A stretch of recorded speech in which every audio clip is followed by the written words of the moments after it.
দীর্ঘদিন ধরে পড়ুয়াদের হাতে এবিটিএ টেস্ট পেপার। মাধ্যমিক পরীক্ষার আগে পরীক্ষার্থীদের ঘরে ঘরে পাওয়া যেত লাল রঙের এই প্রশ্নমালা। সিপিএম এর অনুগামী এই শিক্ষক সংগঠনের টেস্ট পেপারে একচ্ছত্র আধিপত্যে থাবা বসালো এবারের নয়া সরকার। সরকারের নির্দেশে মধ্যশিক্ষা পর্ষদ প্রকাশ করল মাধ্যমিকের টেস্ট পেপার।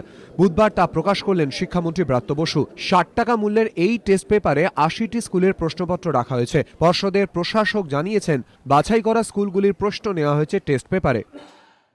আমাদের যে বিভিন্ন প্যাটার্ন অফ প্রশ্ন সেইগুলো যাতে ছাত্রদের কাছে ছাত্রের সামনে তুলে রাখা যায় সেইটাকে মাথায় রেখেই আমরা এক্সপার্ট কমিটির মাধ্যমে এগুলো সিলেকশন করেছি এবং এইভাবে বইটা তৈরি করতে পেরেছি।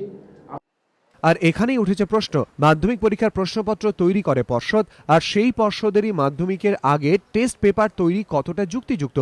অতীতে শাসক দলের অনুগামী শিক্ষক সংগঠন টেস্ট পেপার তৈরি করলেও পর্ষদের তাতে কোনো ভূমিকা ছিল না। এখানে সরাসরি পর্ষদই প্রকাশক। শিক্ষামন্ত্রী অবশ্য এই যুক্তি মানতে নারাজ। আমরা তো সব স্কুলের প্রশ্ন চেপেছি, কোনো সাজেশন দেওয়া হয়নি। এখানেই শেষ নয়, টেস্ট পেপারের রং নিয়েও বিতর্ক।